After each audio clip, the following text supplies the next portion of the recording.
மிகவும் சக்தி வாய்ந்த அணு ஏவுகணைகள் உலக நாடுகளின் இராணுவ சக்தியின் முகம்.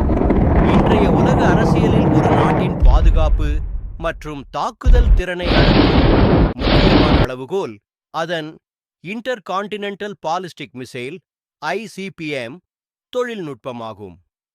ஆயிரக்கணக்கான கிலோமீட்டர் தூரத்தை தாண்டி எதிரி நாட்டை தாக்கக்கூடிய இந்த நீளவாய்ந்த ஏவுகணைகள் உலக சக்தி சமநிலையை தீர்மானிக்கும் முக்கிய ஆயுதங்களாக உள்ளன. உலகின் பல சக்தி வாய்ந்த நாடுகள் உருவாக்கிய சில முக்கியமான அணு ஏவுகணைகள் பற்றி பார்ப்போம். RS-28 சர்மத், Russia. உலகிலேயே மிக சக்தி வாய்ந்த ICBM ஆக கருதப்படும்.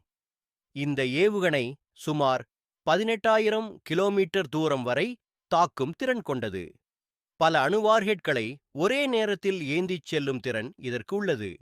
அதனால் இதை சாட்டன் 2 என்றும் அழைக்கிறார்கள். DF-41 சீனாவின் மிகவும் மேம்பட்ட ICBM ஆகும். சுமார் 15,000 கிலோமீட்டர் தூரம் வரை தாக்கும் திறன் கொண்டது.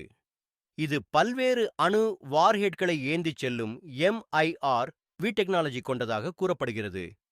மினிட்மேன் 3 அமெரிக்காவின் முக்கியமான நில அடிப்படையிலான அணு ஏவுகணை. இதன் தாக்குதல் தூரம் சுமார் 13,000 கிலோமீட்டர்.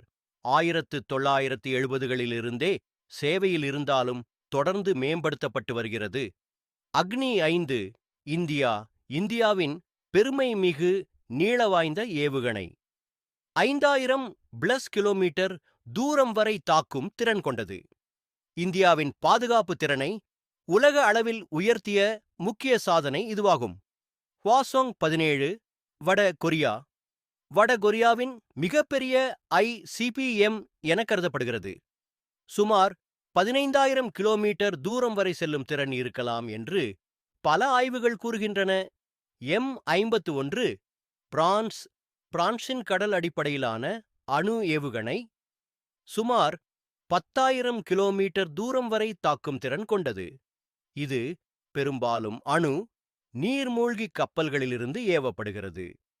உலக சக்தி சமநிலை.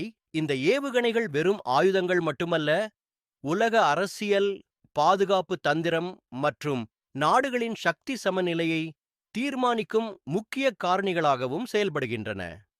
அதே நேரத்தில் அணு ஆயுதங்களின் பயன்பாடு மனிதகுலத்திற்கு மிகப்பெரிய ஆபத்தாக இருக்க முடியும் என்பதால் உலக நாடுகள் அமைதி மற்றும் சமாதானத்தை பாதுகாப்பதே முக்கிய